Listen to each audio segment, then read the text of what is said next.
It was the view, very firm view of archaeologists, that there had been no megalithic architecture.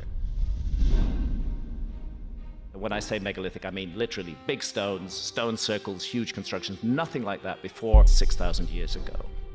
They stopped for a rest, and they stopped in a place that today we call Naphtali. If you go back at any point in time and see how people were living. The mysteries of the Arctic have always captured my imagination, and the latest find is nothing short of astonishing.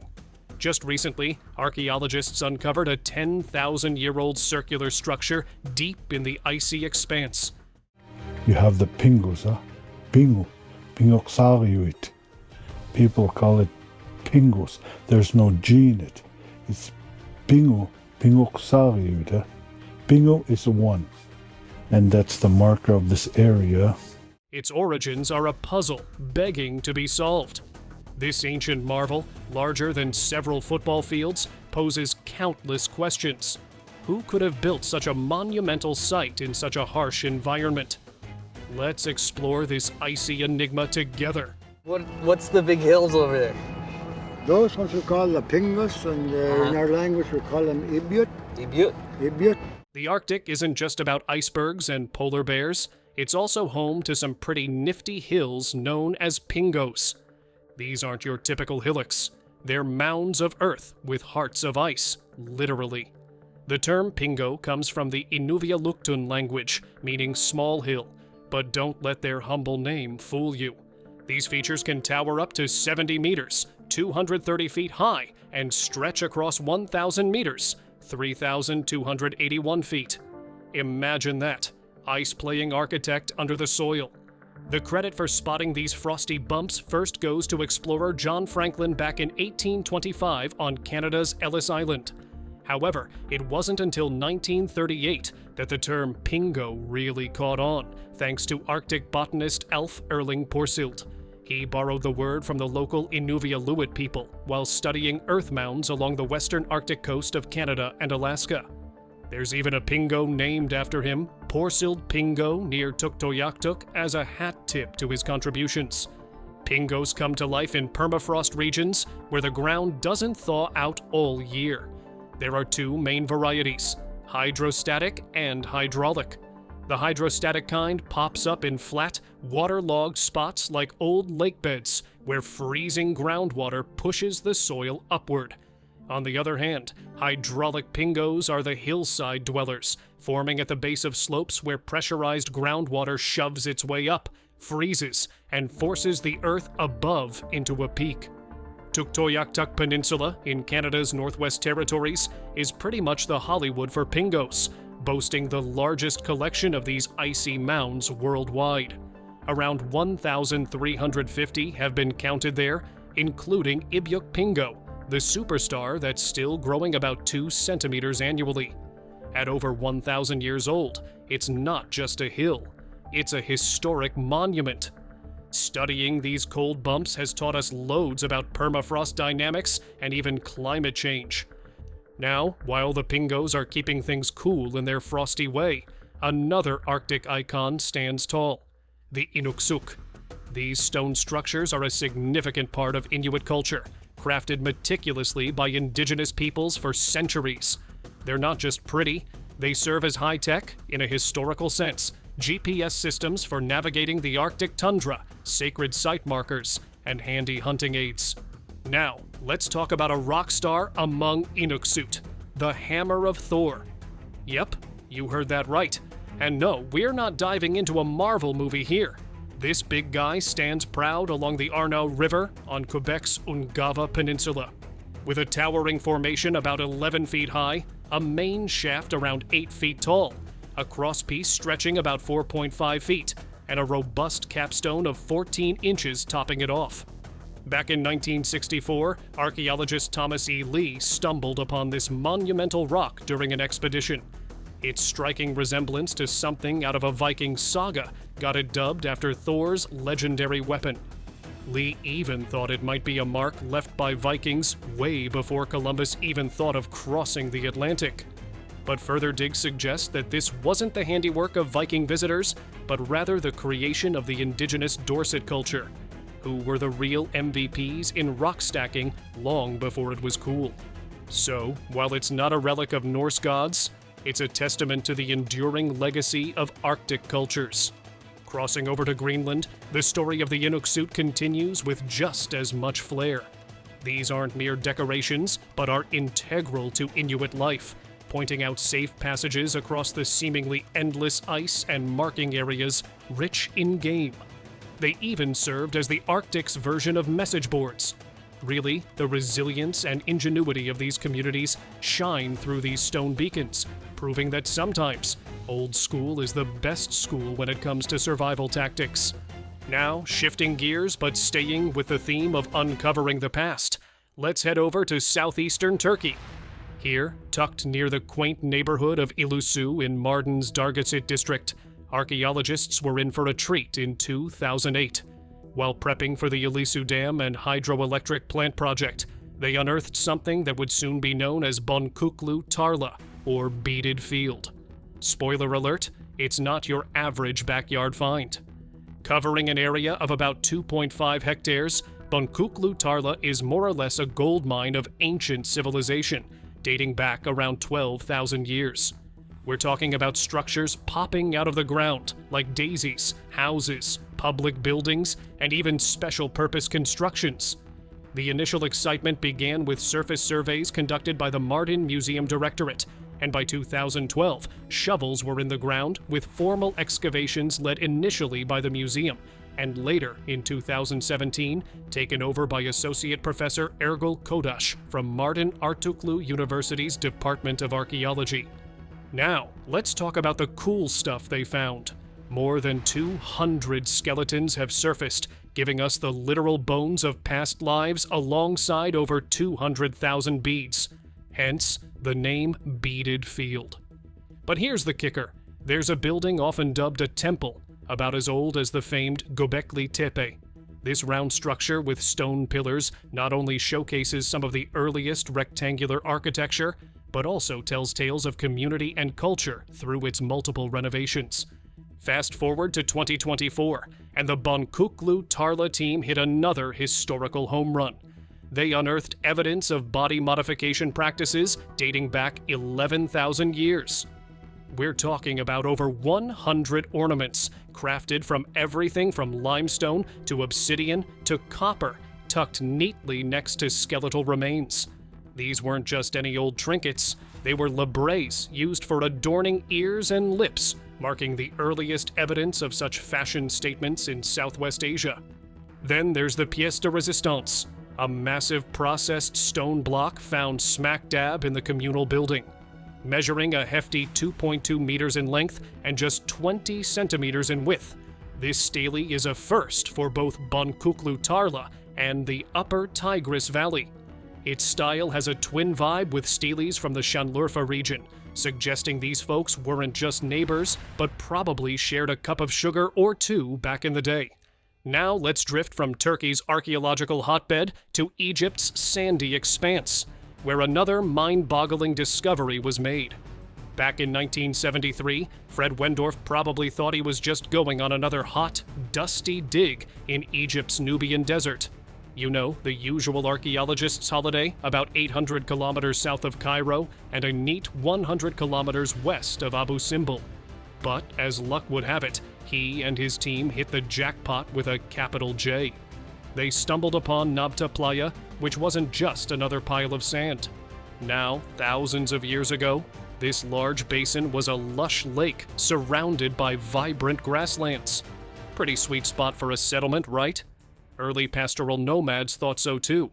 Around 9,000 years ago, these folks were living the high life here, herding cattle and whipping up some seriously stylish pottery adorned with intricate patterns. Fast forward to 1974, Wendorf came back with a bit more purpose. He wasn't just poking around this time, he wanted to dig deep into the human activity in the area. And boy, did that pay off.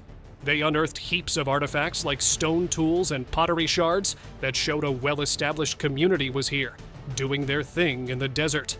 But hold your camels, because the real mind-blower was still under wraps. Between 1997 and 2003, Vendorf, along with Romuald Schild and a team of researchers, rolled up their sleeves for some serious digging.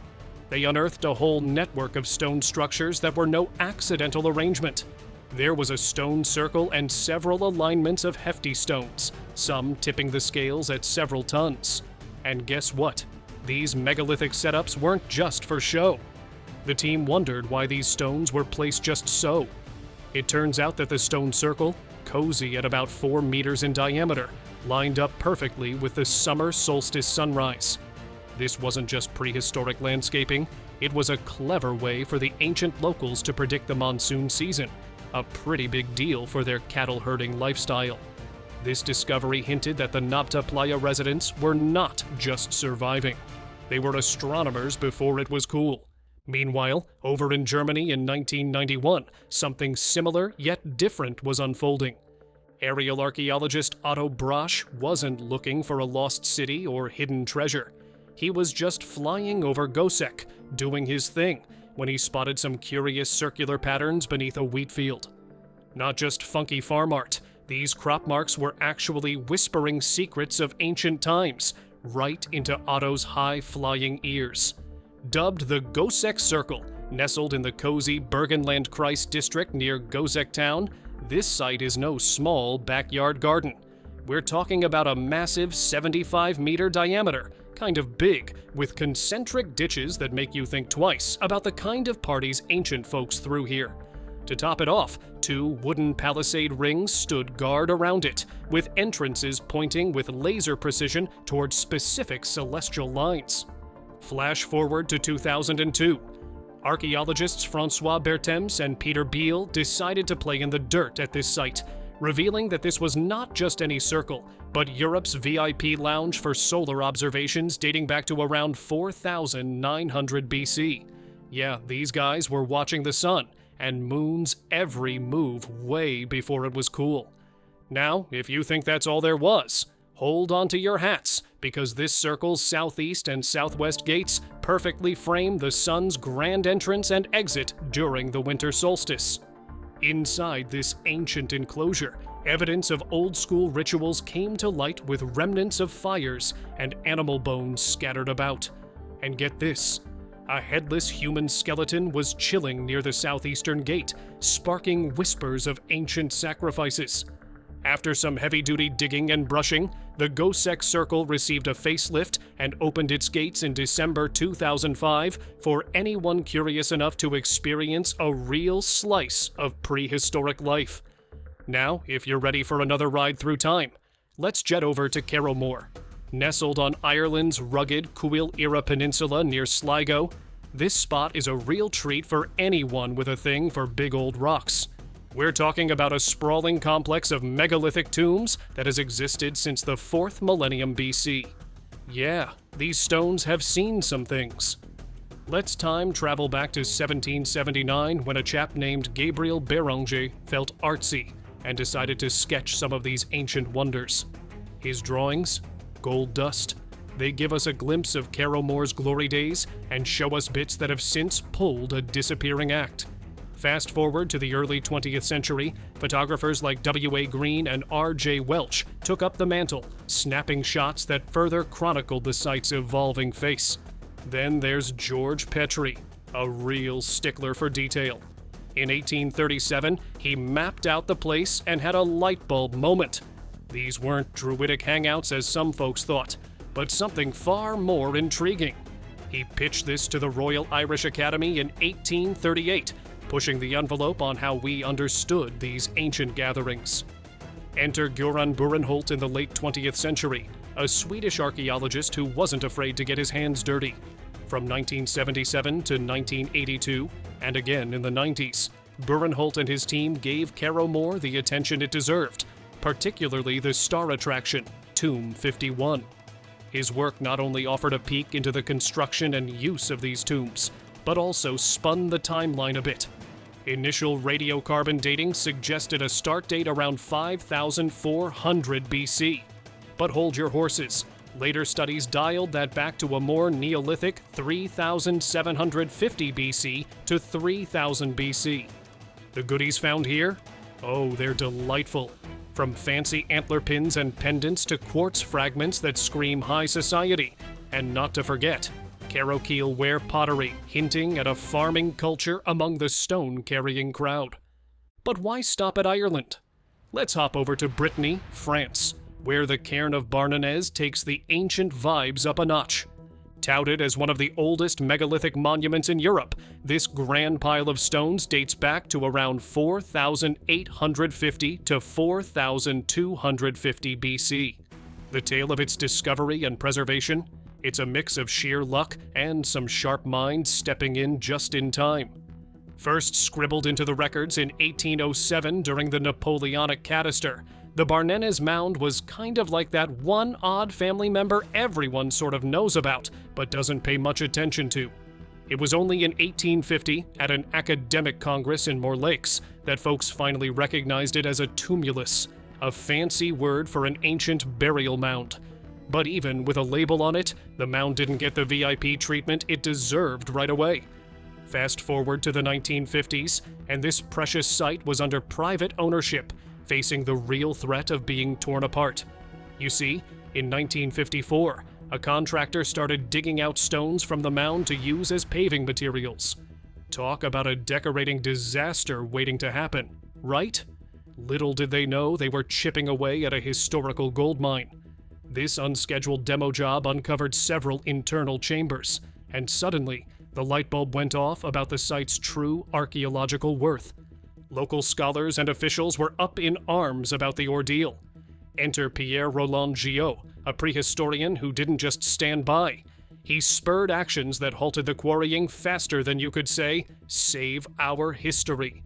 His intervention was a game changer, shifting the site's fate from a stone supplier to a treasured archaeological jewel.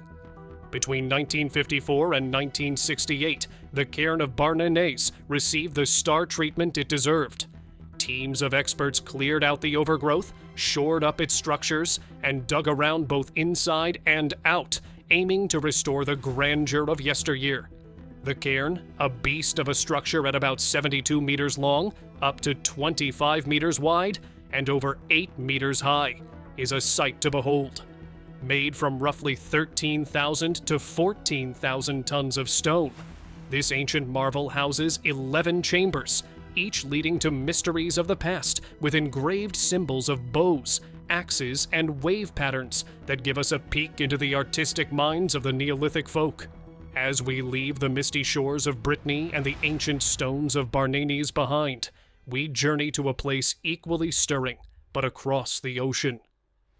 Sechin Bayo, nestled in the Casma Valley of northern Peru, is a landmark site that throws us even further back in time. Discovered in 1937 by the keen eyes of Peruvian archaeologists Julio C. Tello and Toribio Mejia Chespe, this site quickly stood out with its eerie stone carvings at Cerro Sechin. These carvings show warriors in mid-battle and, yes, a bit of the macabre with those dismembered bodies. But it wasn't until the 1990s that Sechin Bayo really got the spotlight it deserved. Imagine waiting over 50 years to dig into a bowl of chips at a party. Frustrating, right? That's probably how archaeologists felt waiting to dive back into Sechin Bayo. Finally, in 1992, they began to scratch the surface, but it was in 2000 that things truly kicked off. A German-Peruvian team rolled up their sleeves and got to work, revealing layers of history that were as rich and complex as any seasoned archaeologist could dream. Now, fast forward to 2008, a year that would make any history buff's heart beat faster. The team hit the jackpot with the discovery of a circular plaza built way back around 3500 BCE. This wasn't just any old pile of rocks and adobe. This was one of the Western Hemisphere's earliest party centers. Okay, ceremonial plazas, but you get the drift. And if that wasn't enough to rewrite the history books, a 2-meter-tall adobe frieze dating to 3600 BCE was next on the playlist. This stunning piece showed a human figure who was either holding a knife or a ceremonial cane, and maybe balancing a human head or a shield in the other hand. This ancient site wasn't just a one-hit wonder. It featured multiple building phases, showing it was the place to be for over several millennia. The first building, a 16-meter square platform, sat proudly above a sunken circular plaza and went through at least 5 makeovers between 3700 BCE and 2900 BCE, proving that even prehistoric humans knew a thing or two about renovations.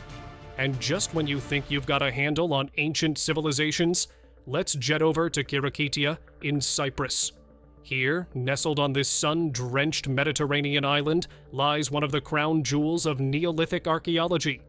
Discovered in 1934 by the keen-eyed Porphyrios Dikaios, who ran the Department of Antiquities in Cyprus, this site quickly became a hot topic. Originally, Dikaios thought Kirikitia popped up around 4000 BC, but radiocarbon dating had to go and show him up, pushing the date back to a cool 7000 BCE. Kirikitia is a village perched on a hill slope by the Moroni River, just 6 kilometers from the sunny southern coast of Cyprus. The villagers weren't taking any chances. They built a massive stone wall, 2.5 meters thick and up to 3 meters tall, because safety first, right? Inside this hefty fortress, residents lived in circular homes called tholoi, cozy structures that ranged from 2 to 9 meters across. They weren't just thrown together either. These homes were part of a cleverly organized village layout that really showed off their architectural chops. The insides of these buildings were just as neat, with designated areas for chilling out, working, or storing those prehistoric essentials. They even had multi-level homes, thanks to some nifty piers that probably supported upper floors. Now, it wasn't all architectural wonders and community living. Life back then was tough. The estimated 300 to 600 folks who lived in Kirikitia faced high infant mortality, and most adults only made it into their mid-30s. When someone did kick the bucket, they were buried right under the house floors in a crouched position, sometimes with a few goods, which hints that they might have been big on ancestor worship.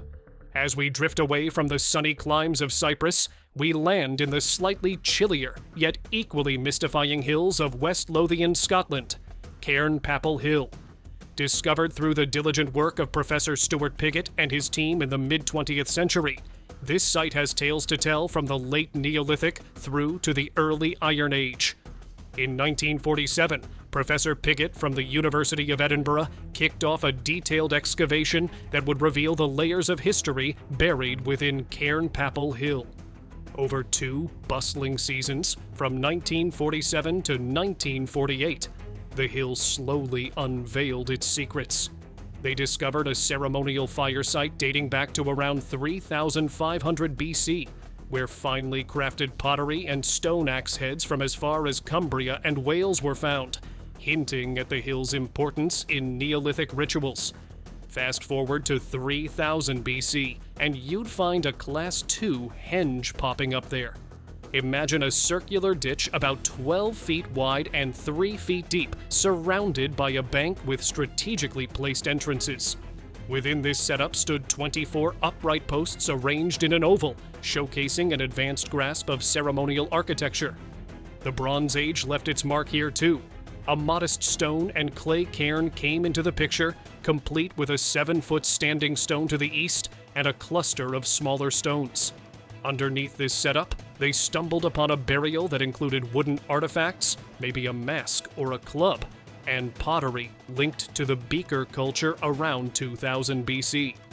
Over time, this cairn grew to encompass more burials, expanding to about 100 feet in diameter and covering the earlier ditch and bank, evolving into a significant tomb monument. Today, Cairn Papal Hill stands out as one of Scotland's most crucial prehistoric monuments under the care of Historic Environment Scotland. Open from April to September, it features a reconstructed cairn and a visitor center that narrates its storied past to curious visitors. Jumping across continents and winding back the clock, we land near Aomori City in northern Japan at Sanai Maruyama. This site is a treasure trove for anyone curious about the Jomon period, reflecting a time when Japan was all about the hunter-gatherer lifestyle and unique pottery styles. The locals knew something was up as far back as the Edo period, 1603 to 1868, thanks to all the pottery shards and clay figurines lying around. But it wasn't until the mid-20th century that the big shots, Keio University teamed up with the Aomori City Board of Education, started digging in earnest. From 1953 to 1967, and then again from 1976 to 1987, they unearthed clues that early humans weren't just passing through. They were here to stay. Fast forward to 1992, and here's where it gets juicy. Workers doing a little site prep for what was supposed to be a baseball stadium stumbled upon so many artifacts and structural remains that it was clear a bustling prehistoric settlement lay beneath. Talk about a fielder's choice. So the stadium plans got benched and archaeology took the field.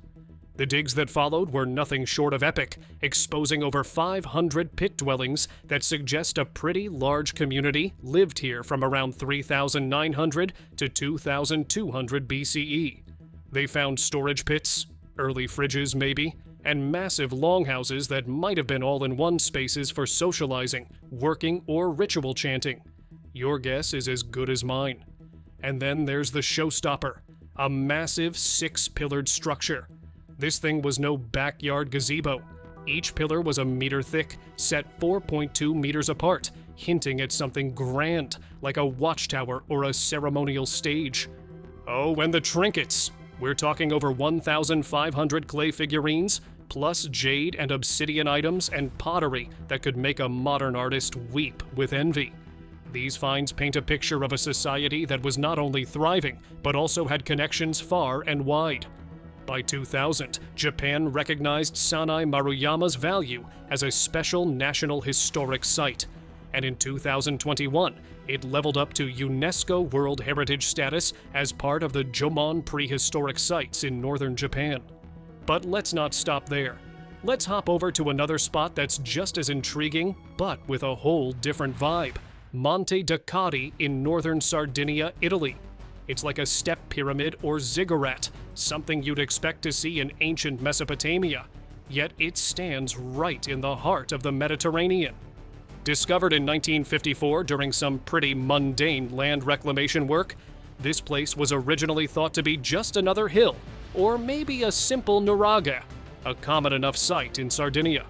But thanks to the keen eyes of local archaeologists, it turned out to be anything but ordinary. The land, owned by the Segni family, held secrets beneath that were just waiting to be uncovered. When Sardinian archaeologist Ercole Contu started digging in 1952, he and his team soon realized they were standing on a man-made marvel, not just some random mound of dirt. From 1954 to 1958, Contu's digs revealed a massive platform built way back around 4,000 to 3,650 BC by the Ozieri culture. This platform wasn't just a small foundation. It was about 27 meters by 27 meters at its base and stood around 5.5 meters tall. And atop this impressive structure, a rectangular building lovingly dubbed the Red Temple because of the traces of red ochre found on its walls. This temple was not just a pretty face, measuring about 12.5 meters by 7.2 meters. It was likely a hub for ceremonial shenanigans, complete with a ramp leading up to its summit. But wait, there's more. Fast forward to 1979, and archaeologist Santo Tine picks up where Contu left off, pushing the excavation train until 1990. Tine discovered that the original platform was completely encased by a new, even larger platform around 2,800 BC, creating a step pyramid about 36 meters by 29 meters at its base and roughly 10 meters high, courtesy of the Abialzu Filigosa culture. These digs not only unearthed structures, but also gave us a peek into the daily lives and rituals of the people who lived around Monte Ducati.